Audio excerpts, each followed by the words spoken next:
ओम भूर्भुवः स्वः तत्सवितुर्वरेण्यं भर्गो देवस्य धीमहि धियो यो नः प्रचोदयात्। वेदों के परिचय का क्रम चल रहा है और आज ऋग्वेद यजुर्वेद के विषय में दूसरा सत्र है। प्रथम सत्र में हमने कुछ परिचय यजुर्वेद का पाया और किन किन बातों को यजुर्वेद में बतलाया गया है उसके बारे में जानने का प्रयास किया। आज हम संपूर्ण रूप से यजुर्वेद किस प्रकार मनुष्य के कर्तव्य अकर्तव्य और धर्म का विवेचन करता है इसको समझने का प्रयास करेंगे।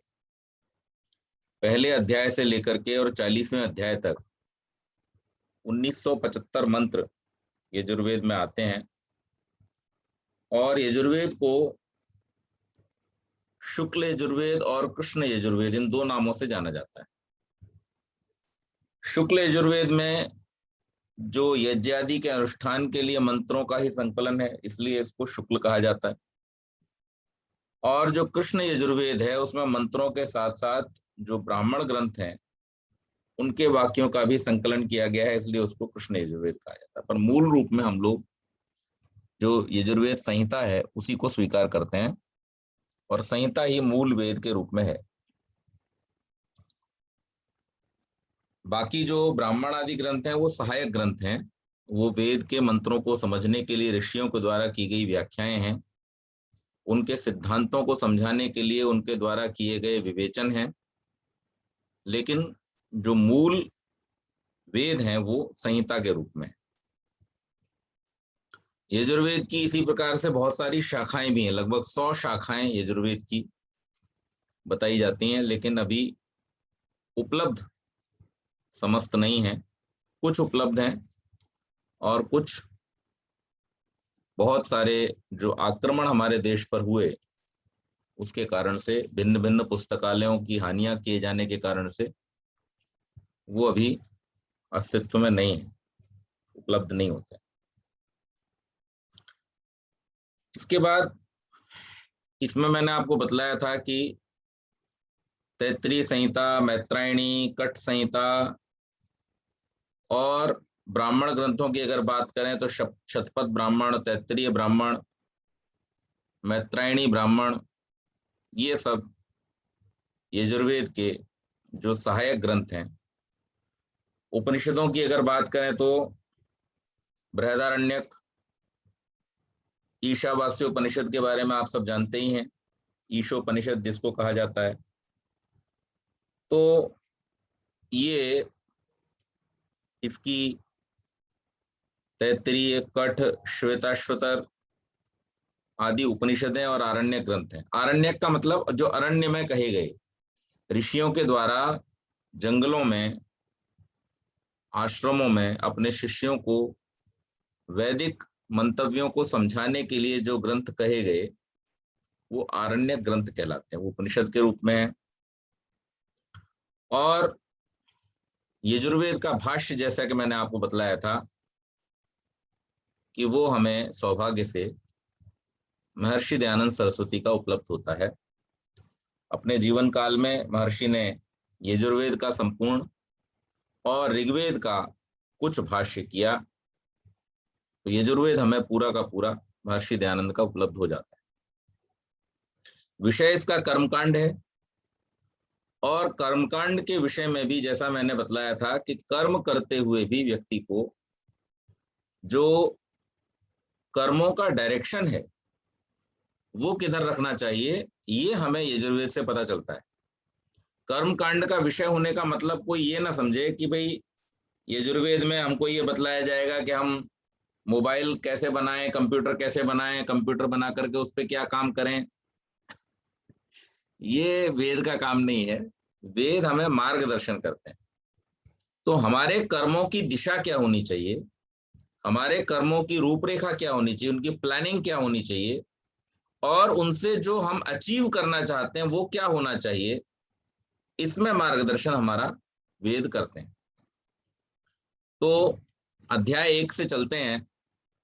पहले ही अध्याय में एक मंत्र है जो हम अक्सर बोलते हैं स्वस्ति वाचन में, ईशे त्वोर्जेत्वा वायवस्थ देवो वह सविता प्रार्पयतु श्रेष्ठतमाय कर्मण आप्याय ध्वमग्न्या इंद्राय भागम प्रजावती रनमीवा अयक्ष्मा मावस्तेन ईशत माघशं सो ध्रुवा अस्मिन् गोपतौ स्यात् भवीर यजमानस्य पशून् पाहि।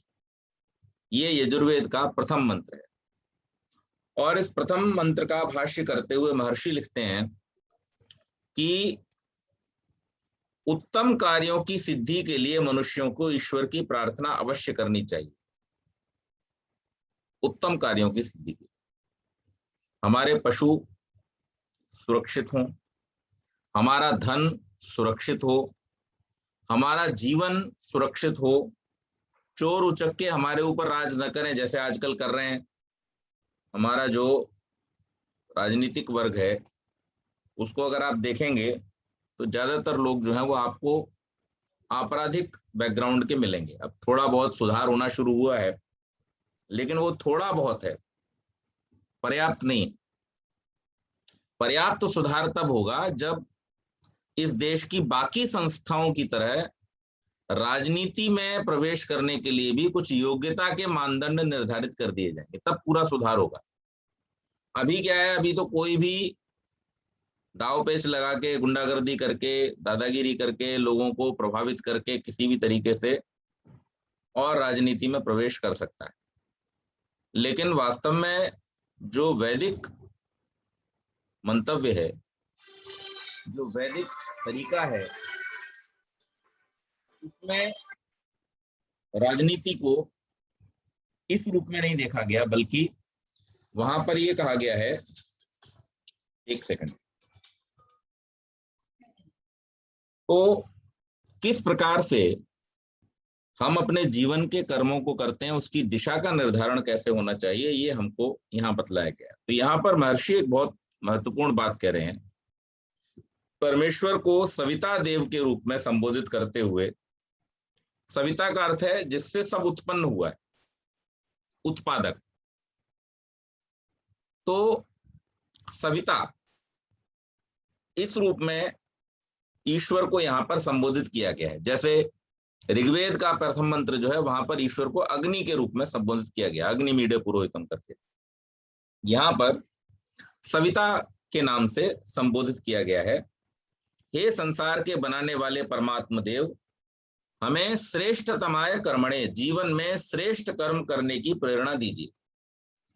ईशे ऊर्जे, ईशे अर्थात अन्न आदि उत्तम पदार्थों की प्राप्ति के लिए, और ऊर्जा अर्थात पराक्रम आदि शक्ति की प्राप्ति के लिए, बल आदि की प्राप्ति के लिए हम आपको स्मरण करते हैं और पुकारते हैं। इंद्राय अर्थात परमेश्वर की प्राप्ति के लिए, और प्रजा अर्थात हमारी संतान आदि अयक्ष्मा, रोगों से ग्रस्त न हो। यक्ष्मा आप जानते हैं किसे कहते हैं, क्षय रोग को कहा जाता है। अयक्ष्मा का अर्थ क्या हुआ कि हमारे संतानों को किसी भी प्रकार का रोग न हो, और अधशंसस्तेन, पापी और चोर व्यक्ति हमसे दूर रहें, हमारे ऊपर शासन न करें, और यजमान अर्थात यज्ञ करने वाले व्यक्ति के संतान और पशु सुरक्षित रहें। अब यहां पर दो बातें हैं। एक तो प्रार्थना की जा रही है, प्रार्थना में परमेश्वर से ये मांगा जा रहा है कि आप हमें शक्ति दीजिए, आप हमें ऊर्जा, अन्न दीजिए, बुद्धि दीजिए, और हमारे समाज की व्यवस्था के विषय में जो मांगा जा रहा है, तो समाज के विषय में जो व्यवस्था है वो हमें स्वयं बनानी। कोई व्यक्ति अगर अपने मन में ये सोचने लगे कि भाई देखो यजुर्वेद में तो कर्म कांड में पहले ही मंत्र में कह दिया परमात्मा करेंगे ये काम आकर के, तो ऐसा होने वाला नहीं है। यहाँ पर बात कर्म की हो रही है, और कर्म की जब बात हो रही है, आगे के अध्यायों में ये भी बताया गया है कि प्रजा जो है वो राजा का चयन करे। कैसे राजा का चयन करे? अच्छे राजा का चयन करे। अब यहाँ प्रजातंत्र तो लागू हो गया, वैदिक व्यवस्था एक रूप में तो लागू हो गई कि प्रजा चयन करती है अपने राजा का, लेकिन कैसे राजा का, वहां पर क्वेश्चन मार्क आ जाता है। तो इसका निर्णय होना चाहिए योग्यता का, चरित्र का, चाल चलन का, इन सब का निर्णय होकर के, इन सब का ध्यान रखते हुए और फिर उनका चयन किया जाना चाहिए। पशुओं के बारे में, गाय आदि जो पशु पालने योग्य पशु हैं, उनके लिए अग्न्या शब्द का प्रयोग किया गया है कि उनका वध न किया जाए, उनको मारा न जाए, उनकी हिंसा न की जाए और उनकी सुरक्षा की जाए। फिर आगे परमेश्वर के गुण बतलाए गए हैं। परमेश्वर सत्य, न्याय, धर्म आदि व्रतों का स्वामी है, और इसीलिए परमेश्वर से सत्य, न्याय और धर्म हमारे जीवन में भी हो, ऐसी प्रार्थना करनी चाहिए। हम लोग जीवन में सत्य को धारण कर सकें, ये बहुत बड़ी एक उपलब्धि होती है। मनुष्य केवल मात्र एक धरती पर ऐसा प्राणी है, मैंने पिछले सत्र में भी मंत्रों के माध्यम से बताया था, हम ही केवल ऐसे हैं इस धरती पर जो इस संसार की व्यवस्था में व्यवधान उत्पन्न करते हैं, उसे बिगाड़ते हैं। हमारे अलावा जितने भी प्राणी हैं, करोड़ों तरह के प्राणी इस संसार में हैं, चाहे वो पशुओं के रूप में हो, चाहे कीड़े मकोड़ों के रूप में हो, चाहे मछलियों के रूप में हो, किसी भी रूप में हो, पक्षियों के रूप में हो, और चाहे वनस्पतियां हो, वे सब इस संसार की सुंदरता को बढ़ाते हैं। वो इस संसार में उपयोगिता अपनी सिद्ध करते हैं, और वो इस संसार को कम से कम किसी भी रूप में बिगाड़ते नहीं। लेकिन मनुष्य केवल मात्र ऐसा धरती पर अजीबोगरीब प्राणी है जिसको परमात्मा ने बुद्धि दी। बुद्धि इसलिए दी कि तुम जाकर के बाकी सबसे बेहतर करो, कि जिन अन्य प्राणियों के द्वारा अनजाने में, जैसे आप तितली को देखते हैं तो तितली की सुंदरता का आप आनंद लेते हैं। तितली थोड़ी लेती है, बंदर थोड़ी लेता है, गधा थोड़ी लेता है तितली की सुंदरता का आनंद। आप बाजार में, वो आप बाग में जाते हैं, सुंदर सुंदर वृक्षों को देखते हैं, फूलों को उन पर खिला हुआ देखते हैं, उस सुंदरता का, उस सुगंध का आनंद आप लेते हैं। बंदर तो जाएगा तो वो सब तोड़ ताड़ के फेंक देगा, उसको उसमें कोई आनंद नहीं है, कोई इंटरेस्ट नहीं, तहस नहस कर देगा वाटिका को। गाय चली जाए, भैंस चली जाए, या कोई ऐसा पशु जो शाक खाने वाला शाकाहारी पशु चला जाए, वो सब उन्हें चबा जाएगा, उसके लिए वो खाना है केवल।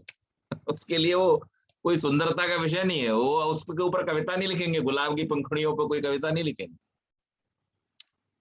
तो कहने का अभिप्राय यह है कि परमात्मा ने मनुष्य को बुद्धि दी इस बात को लेकर के कि भाई आप इस संसार की जो सुंदरता है, इस सुंदरता का आनंद लीजिए और अपने प्रयासों के द्वारा आप इस सुंदरता को बढ़ाइए। लेकिन मनुष्य ने ऐसा इस संसार में आकर के कार्य किया है कि वो इस संसार की सुंदरता को बिगाड़ने का ही कार्य करता है। किसी भी रूप में आप देख लें, जंगलों को काट देगा, पशुओं को मार के खा जाएगा, हर तरह से आप देखें वो इस संसार की सुंदरता को बिगाड़ने का काम करता है। तो इसलिए यहां पर यह बतलाया गया है कि ऐसे जो लोग हैं जो इस संसार को हानि पहुंचाते हैं, उन लोगों को परमेश्वर की न्याय व्यवस्था से होकर के गुजरना पड़ता है, अनेक प्रकार के कष्ट उठाने पड़ते हैं, नाना प्रकार के दुख झेलने पड़ते हैं, और फिर मनुष्य से अतिरिक्त जो शरीर है, जहां पर रह करके आप विवश होकर के, जिसे हम भगवान की जेल कहते हैं, वहां पर आपको डाल दिया जाता है, घोड़ा गधा बंदर बना दिया जाएगा, फिर आप ढोते रहो। फिर आप बुरा कुछ नहीं कर सकते, फिर आप कुछ ना कुछ उसमें जो आपके ऊपर ऋण है उसको चुकाने का काम करो। मछली बना देंगे, आप पानी गंदा करो, आपसे ही साफ करवाएंगे, कछुआ मछली बना के डाल देंगे आपको पानी में, फिर आप पानी की सफाई करते रहो। आप पृथ्वी को गंदा करो, कीड़ा बना के डाल देंगे, आप पृथ्वी को फिर साफ करते रहो। तो परमेश्वर की ये न्याय व्यवस्था है कि आप जैसा कर्म करेंगे, आप जैसा जैसा अपकार करेंगे, बुरा करेंगे, वैसा वैसा कष्ट, वैसा वैसा दुख, वैसा वैसा जिसे हम कह देते हैं सामान्य भाषा में नरक, वो आपको भोगना पड़ेगा। और जैसा जैसा हम शुभ कर्म करेंगे, जैसा जैसा हम उपकार करेंगे, जैसा जैसा हम अच्छा करेंगे, तो उसके प्रतिकार के रूप में हमको, उसके फल के रूप में हमको अच्छा अच्छा भोगने को मिलेगा, संसार अच्छा मिलेगा, जो स्वर्ग की तरह हमारे लिए सुंदर सुखमय होगा, और हम उसको अच्छे प्रकार से जी सकें। और इस कार्य के लिए वेद में ही, मैंने आपको आरंभ में बतलाया था कि यजुर्वेद में अग्निहोत्र, सामान्य अग्निहोत्र से लेकर के और अश्वमेध आदि जो बृहद यज्ञ हैं, उन सब का वर्णन आता है, उन सब का विधान है। तो यहां पर हमें यह पता चलता है कि यज्ञ के माध्यम से हम संसार को सुखी कर सकते हैं। यज्ञ को प्रजापति कहा गया, देवता कहा गया, यज्ञो वही विष्णु कहा गया। तो यज्ञ के द्वारा जितना उपकार होता है, अग्निहोत्र आदि के द्वारा जितना उपकार संसार का होता है, उतना अन्य चीजों से नहीं होता। इसलिए वेद में ही ये उपदेश दिया गया है कि आप अपने समस्त कार्यों को यज्ञ के रूप में करें, यज्ञीय भावना के साथ में करें, और यज्ञ भी करें, अग्निहोत्र के रूप में जो यज्ञ है उस यज्ञ को भी संपन्न करें। वैसे तो यज्ञ शब्द का अर्थ 3 रूपों में होता है, देव पूजा, संगतिकरण और दान। यानी आप जिन दिव्य शक्तियों से जीवन के लिए सहयोग प्राप्त करते हैं, चाहे वो प्रकाश हो, चाहे वो शक्ति हो, ऊर्जा हो, चाहे वो अन्न हो, चाहे वो वनस्पतियां हो, चाहे वो प्राण हो, चाहे वो शीतलता हो, चाहे वो ज्ञान हो, ये जिन दिव्य शक्तियों के द्वारा आपको प्राप्त होता है, उनके प्रति उपकार की भावना रखना और उस कर्तव्य को ठीक प्रकार से निभाना, जो उनके प्रति आपका रिस्पॉन्सिबिलिटी बनता है, ये कहलाता है देव पूजा। और दूसरा है संगतिकरण, के संसार में जो हमारे साथ प्राणी हैं, हमारे साथ जो मनुष्य हैं, उन सबके साथ में मिलजुल करके ठीक प्रकार से, अच्छे प्रकार से रहना, और एक हार्मनी में, जैसे परमात्मा ने इस संसार को एक सिस्टम के रूप में बनाया है, अलग अलग प्रकार की श्रृंखलाएं इस संसार में, आप विज्ञान में पढ़ते हैं, खाद्य श्रृंखलाएं हैं, फूड चेन्स हैं, फूड वेब्स हैं। इन श्रृंखलाओं के माध्यम से जो इस संसार का सुंदर व्यवस्थित क्रम चलता है, इकोसिस्टम के रूप में, पर्यावरण के सिस्टम के रूप में जो एक संसार का क्रम चलता है, जिससे सब जीवों का जीवन अच्छी प्रकार से चल रहा है, इस क्रम को बनाए रखना और सबके साथ में सहयोग की भावना से, मैत्री की भावना से, प्रेम की भावना से अपने जीवन को जीना, ये कहलाता है संगतिकरण। और तीसरा यज्ञ का अर्थ होता है दान, कि जो आपसे कम सक्षम हैं, जिन प्राणियों को आपके संरक्षण की आवश्यकता है, आपके सहयोग की आवश्यकता है, उनको यथाशक्ति अपना सहयोग प्रदान करना, ये यज्ञ को पूर्ण करते हैं। तो हम देखें हमारे जीवन में, जहां देव पूजा का हमारा कर्तव्य है, वहां हम देव पूजा करें। जहां पर संगतिकरण, हम अपने जीवन में संगतिकरण, मैत्री भाव लेकर के चलें, और जो भी हमारे आश्रित हैं, सभी पशु पक्षी प्राणी, उन सबके जीवन पर भी हम दया की भावना रखें, करुणा की भावना रखें। उनको मार के न खाएं, बल्कि उनको कैसे संरक्षित किया जा सके, उनका जीवन कैसे अच्छा रहे, इसके बारे में हम विचार करें, इसके बारे में हम तैयारी। अगले अध्याय में कहा गया है कि लोक हित के कार्य हम करते रहें। जैसे कोई व्यक्ति जब यज्ञ करता है तो उसके द्वारा वो लोक हित करता है। यज्ञ का एक और नाम है जिसको हम कहते हैं ब्रह्म भोज।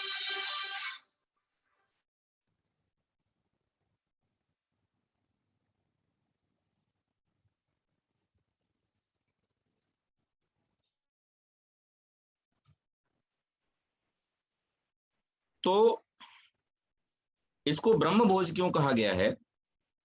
क्योंकि आप सामान्य रूप से जब किन्हीं को भोजन कराने का प्लान बनाते हैं तो आप मनुष्यों को, जो आपके पड़ोसी जान पहचान के लोग हैं, रिश्तेदार हैं, उनको बुला लेते हैं।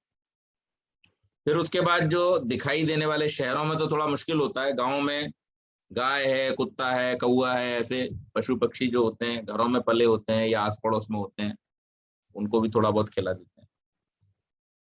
लेकिन बाकी जो प्राणी आपके आसपास में रह रहे हैं उनको आप कहाँ खिला पाते हैं? ना आप जान पाते हैं कि कितने रह रहे हैं, ना आप पहुंचा पाते हैं उन तक।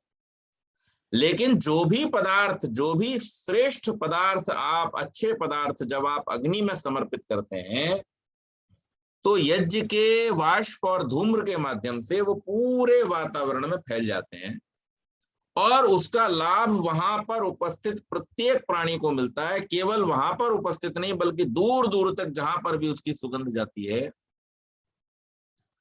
और धरती से लेकर के और आकाश तक जितने क्षेत्र में होकर के उसका धूम्र जाएगा, उसकी वाष्प जाएगी, वो उतने क्षेत्र में रहने वाले समस्त प्राणियों के लिए कल्याणकारी होगा। और इतने पे ही क्रम नहीं रुकता।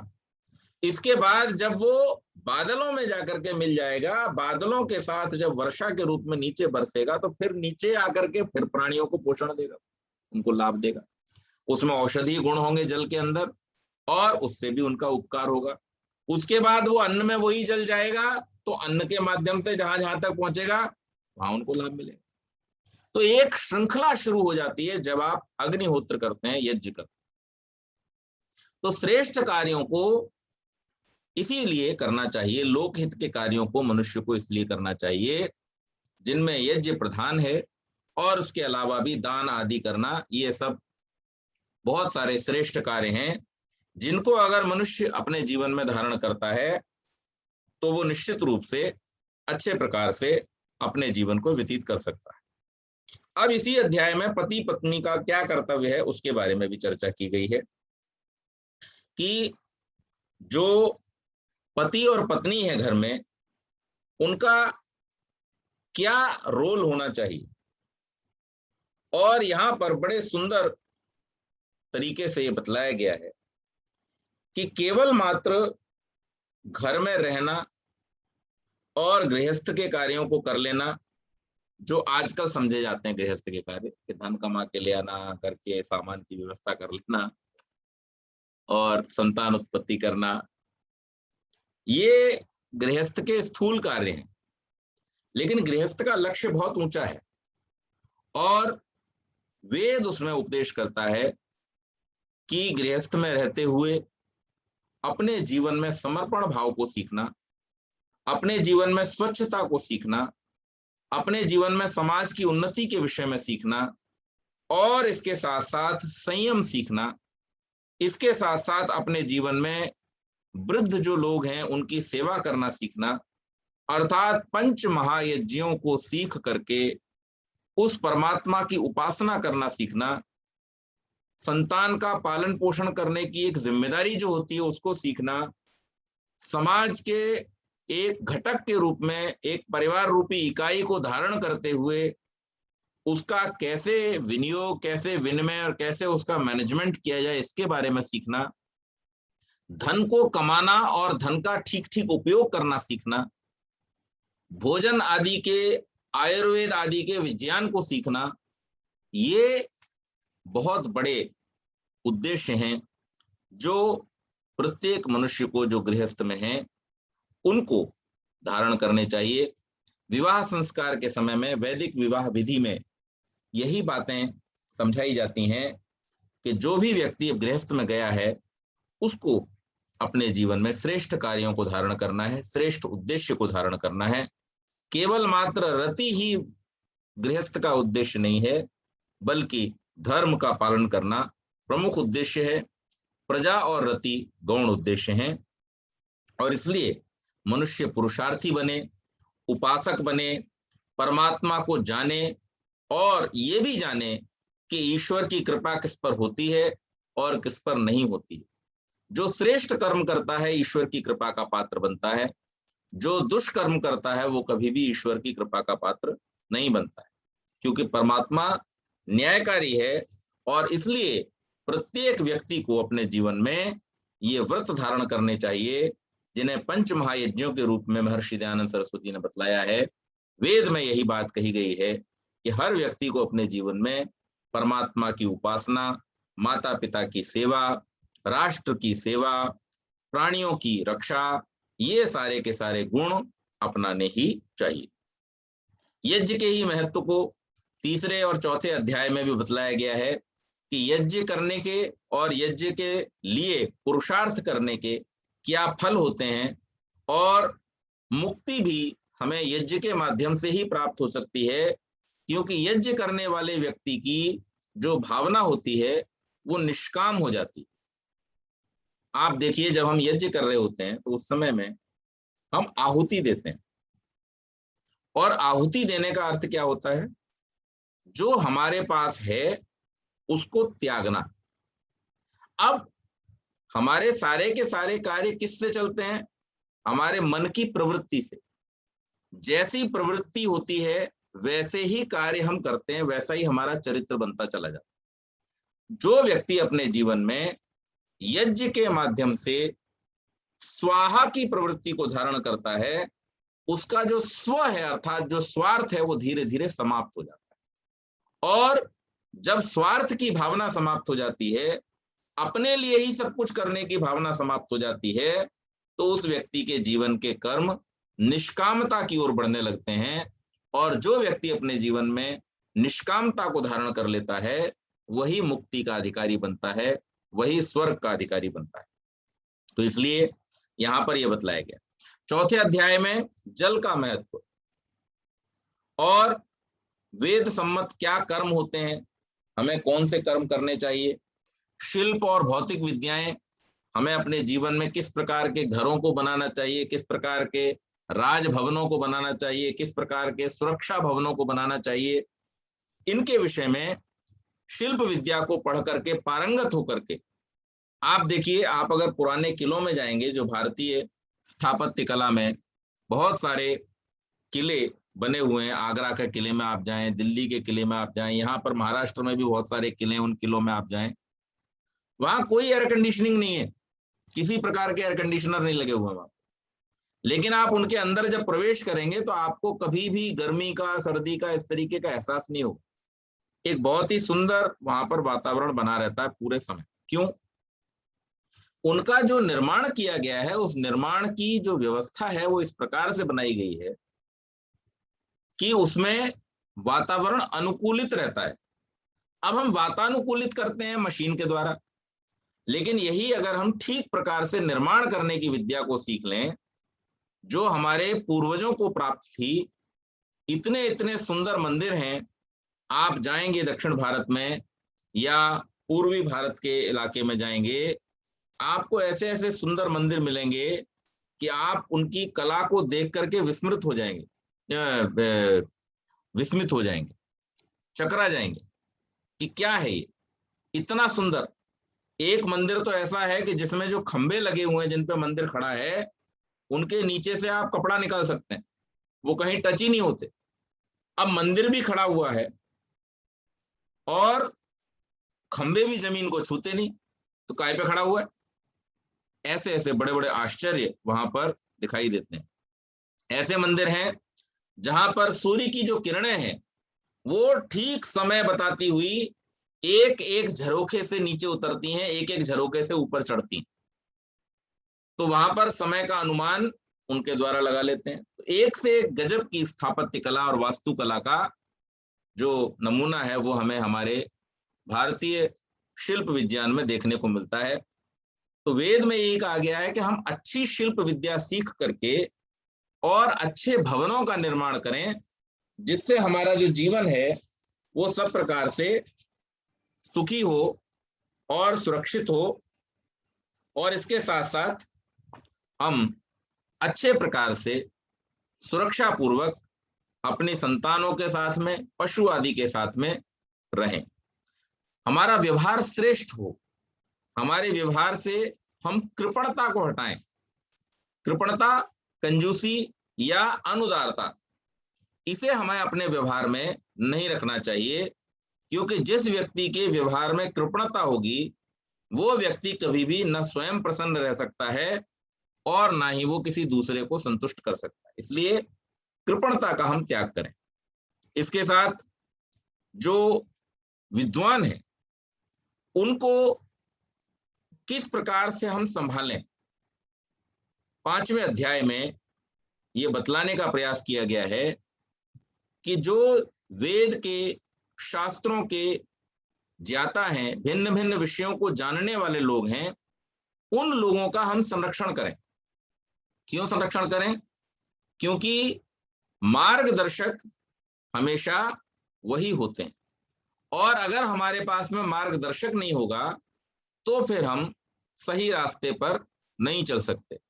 आज आप देखिए देश में इतना अंधविश्वास फैला हुआ है, इतनी कुरीतियां फैली हुई हैं, इतनी दुर्व्यवस्थाएं फैली हुई हैं कि आप उन व्यवस्थाओं को अगर सुनेंगे तो आप परेशान हो जाएंगे। ऐसी ऐसी कुरीतियां हैं, ऐसी ऐसी मूर्खताएं हो रही हैं, करोड़ों रुपया व्यर्थ में खपाया जा रहा है, गंवाया जा रहा है, और जिससे किसी का कोई लाभ नहीं होता, अपितु कई गुना हानि होती। तो हम कुरीतियों से बचें और विद्वानों के द्वारा बतलाए गए मार्ग पर हम चलें, ऐसा उपदेश किया गया। सुख के साधन बतलाते हुए कहा गया, फिर से दोहराया गया है कि सत्य, धर्म और न्याय, ये तीन जो हैं वही वास्तव में सुख के साधन हैं। विद्या के रूप में सत्य, सुख के लिए धर्म, और अन्याय से बचने के लिए, रक्षा के लिए न्याय। ये जिस समाज में उपस्थित होता है वहां पर व्यक्ति सुखी रहता है। परमात्मा की जो अनादिता है, हमारे जीवन का जो अनादित्व है, और सृष्टि का जो अनादित्व है प्रकृति के रूप में, हम उसको भी समझें। और ये सृष्टि जैसे बनती और बिगड़ती है, मनुष्य जैसे जन्म लेता और मृत्यु को प्राप्त करता है, और समस्त प्राणी भी संसार में आते और चले जाते हैं, न यहाँ कुछ लेकर के आते और न यहाँ से कुछ लेकर के जाते हैं।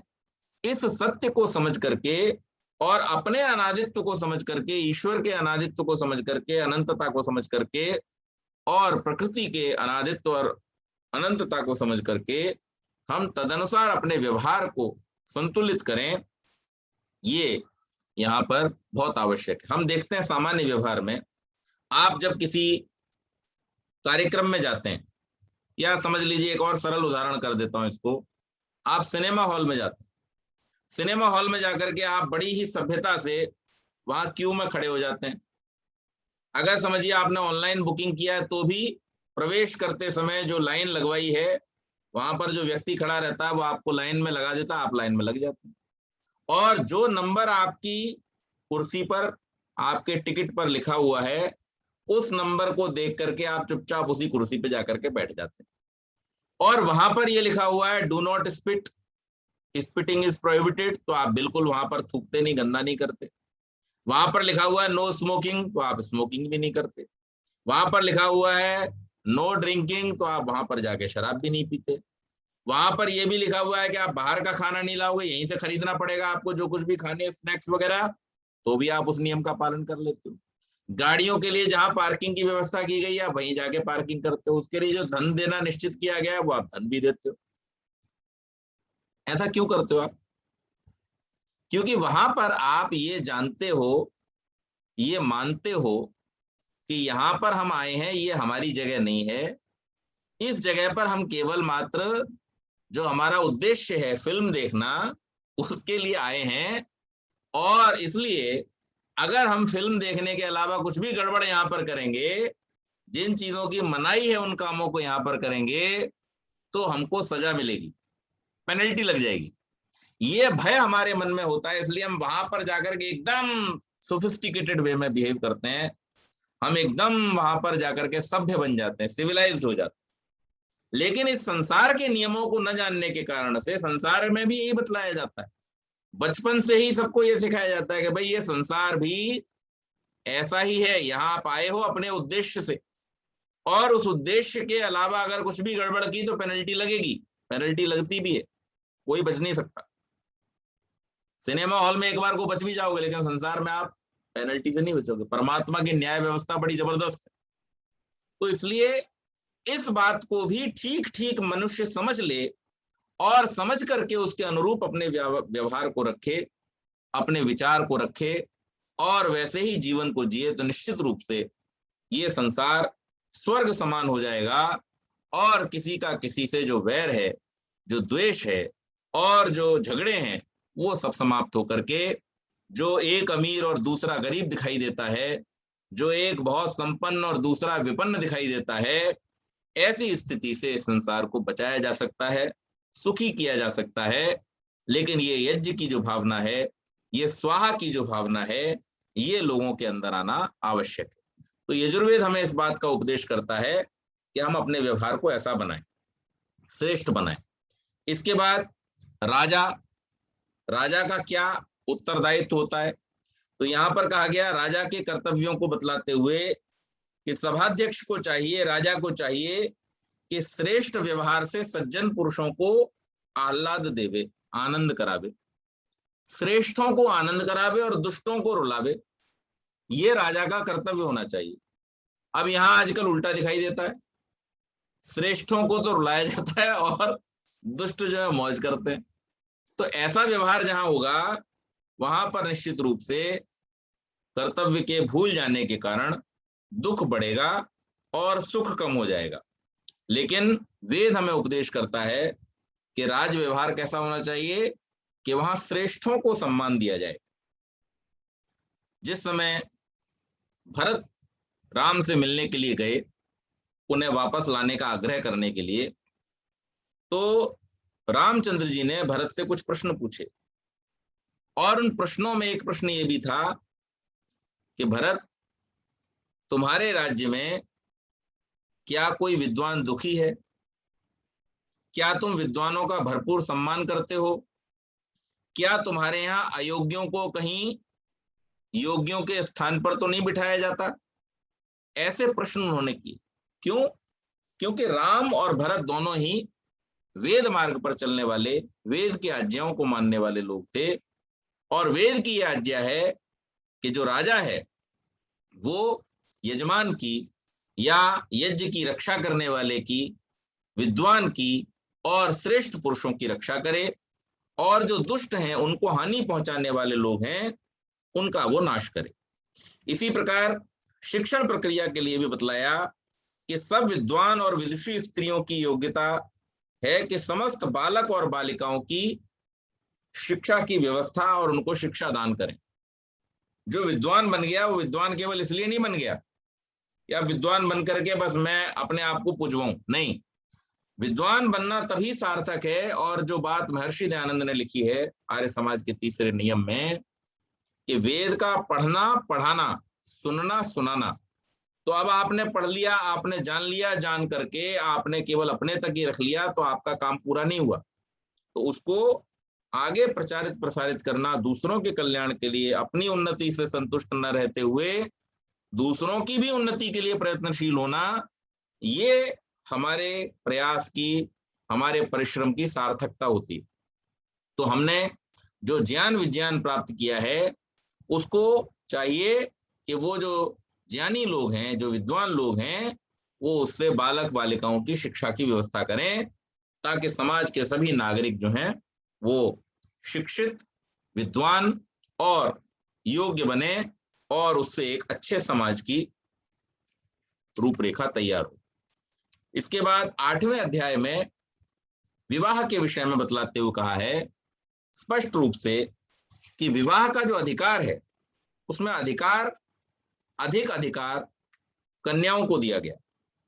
इस रूप में दिया गया कि वे अपने अनुसार, अपनी योग्यता के अनुसार वे स्वयं भी पहले ब्रह्मचर्य का पालन करके वेदादि शास्त्रों का अध्ययन करके योग्यता प्राप्त करें, और योग्यता प्राप्त करके अपने अनुकूल परिवार में अपने अनुकूल वर का चयन करें।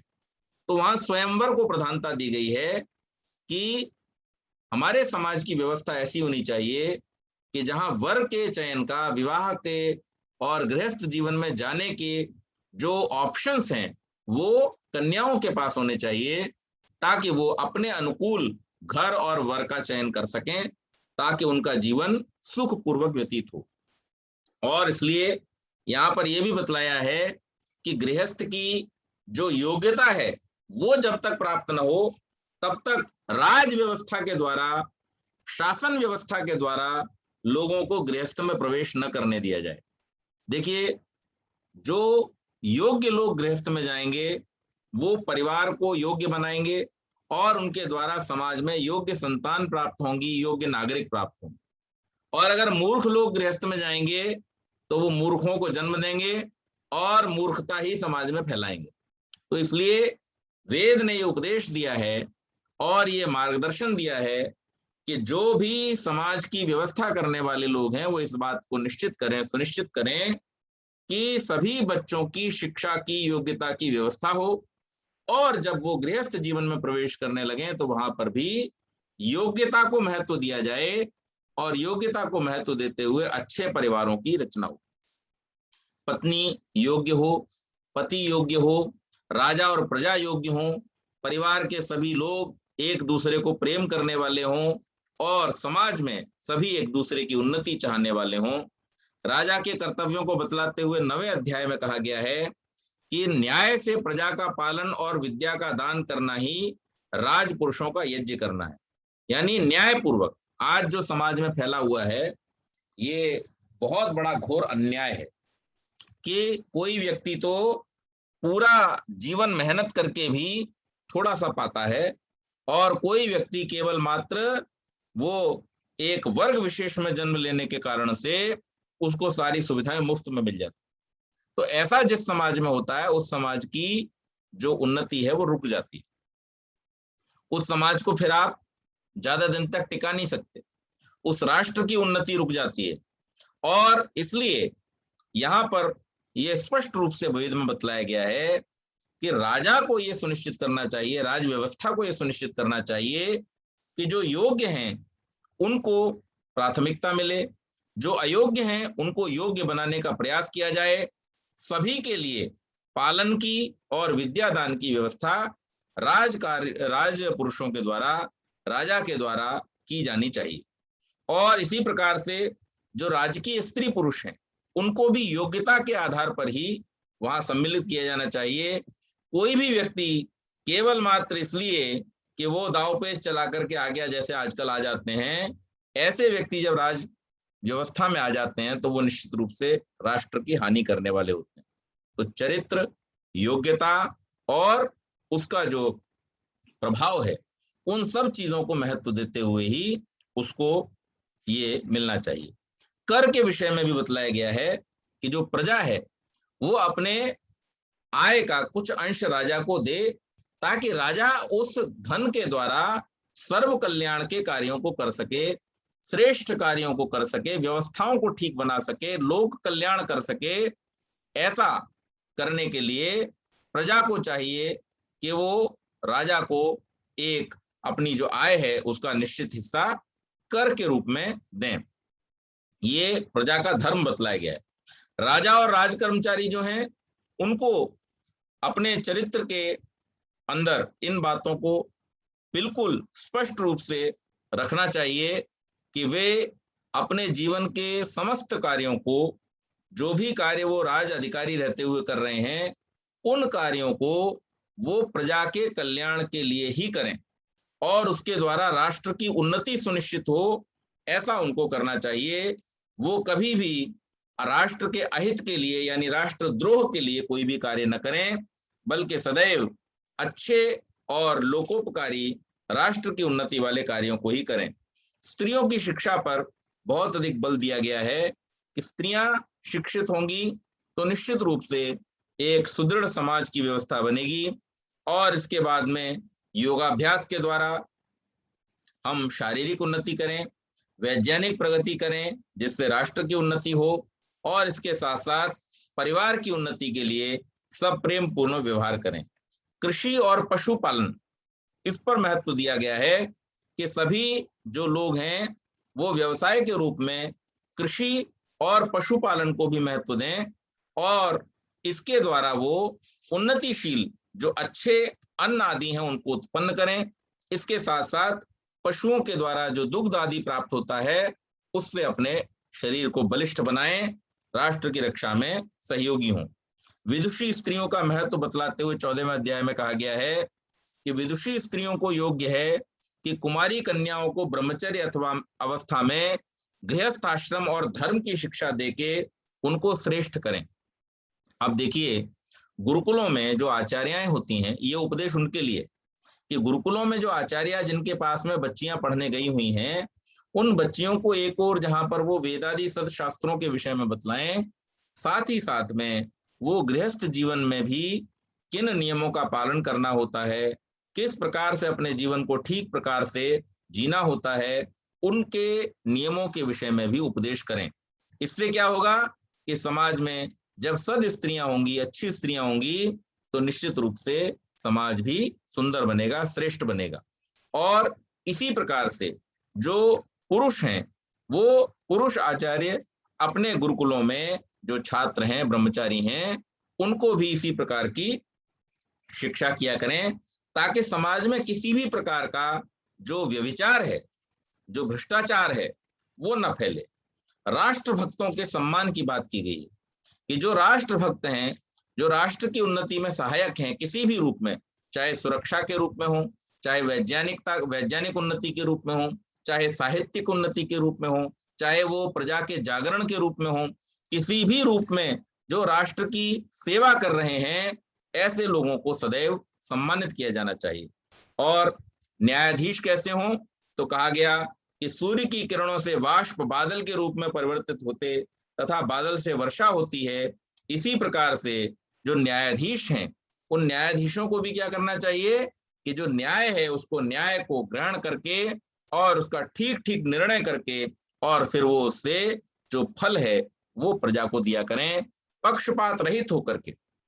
वहां पर कोई भी प्रीजुडिसेस जो होते हैं, पूर्वाग्रह जो होते हैं, उनसे ग्रसित न हो, किसी भी प्रकार के दोष से युक्त न हो, किसी भी प्रकार के पक्षपात से युक्त न हो, बल्कि बड़ी सहजता से, जैसे सूर्य सब स्थानों से जल के गुणों को ग्रहण कर लेता है और खींच करके बादल बना करके वर्षा के रूप में फिर से वापस वर्षा देता है, इसी प्रकार से न्यायाधीशों को चाहिए कि वो भी न्याय का शोषण कर, न्याय को प्राप्त करके, न्याय को जांच करके, परख करके, और उसको सबके ऊपर फिर बरसाएं, जिससे कि कोई भी अन्याय से दुखी न हो, परेशान न हो।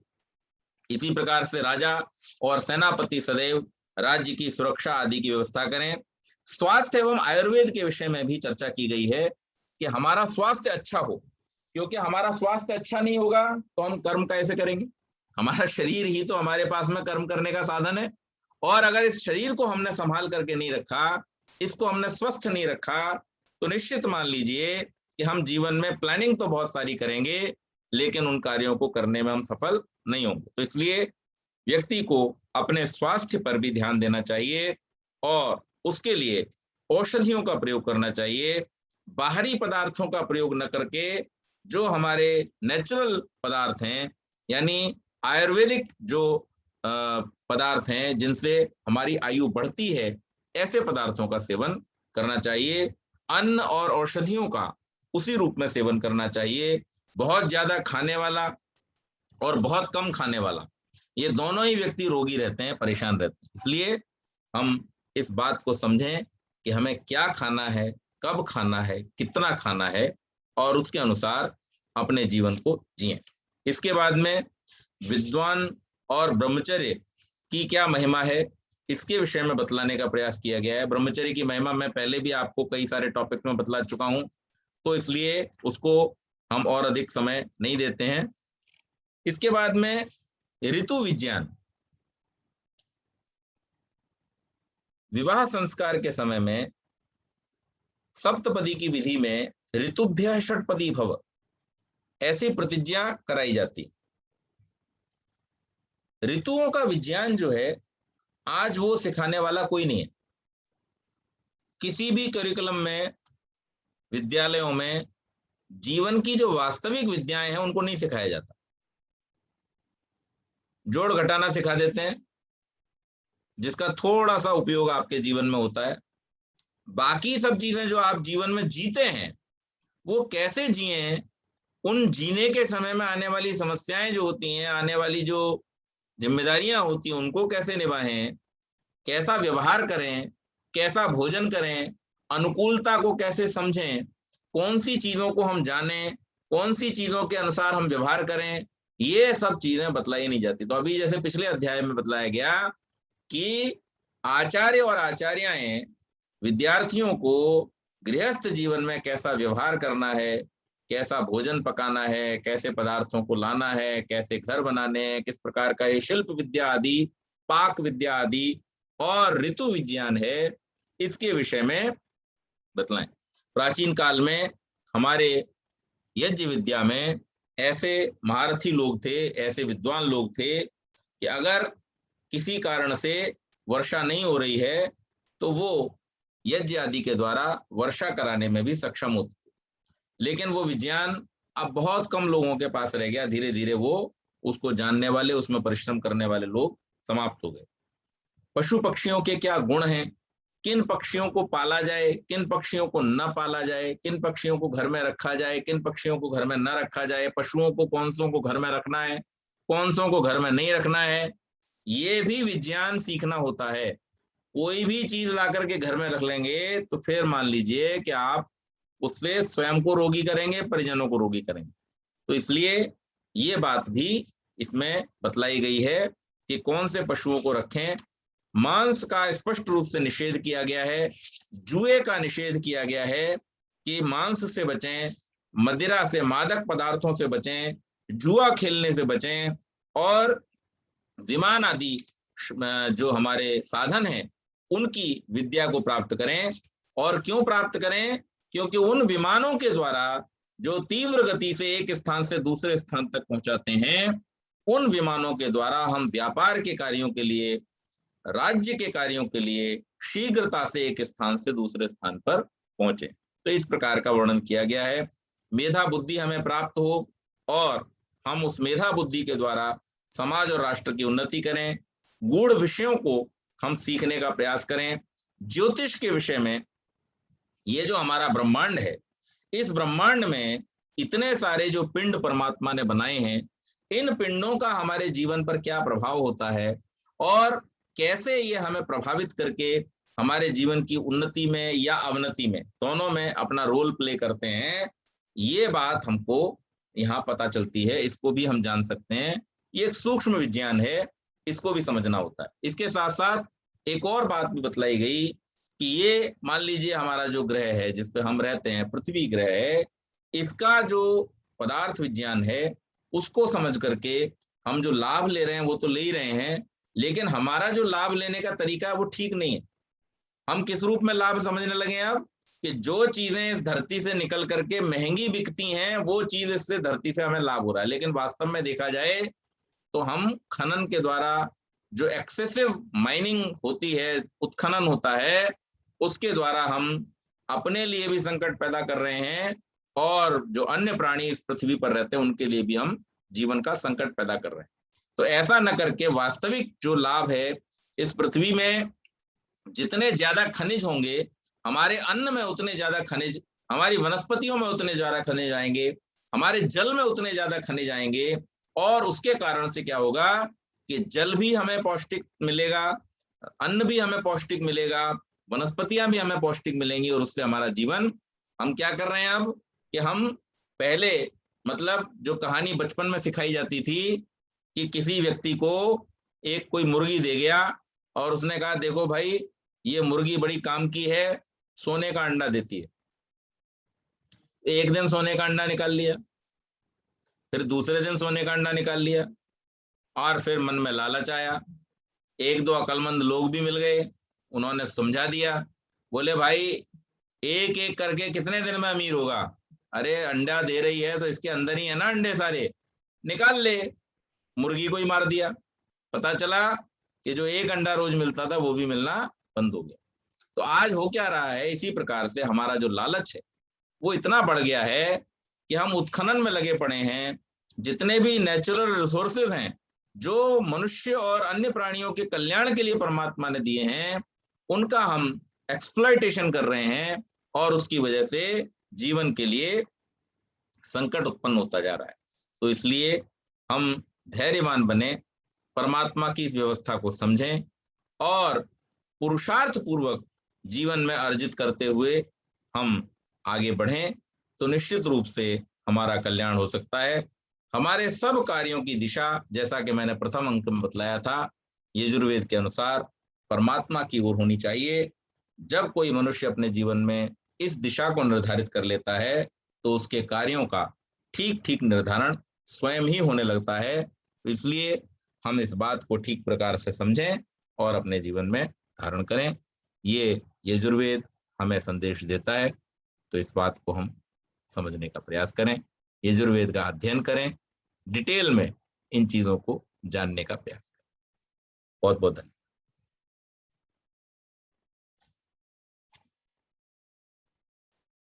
कोई प्रश्न हो तो आप लोग पूछ सकते हैं। बहुत बहुत बहुत बढ़िया।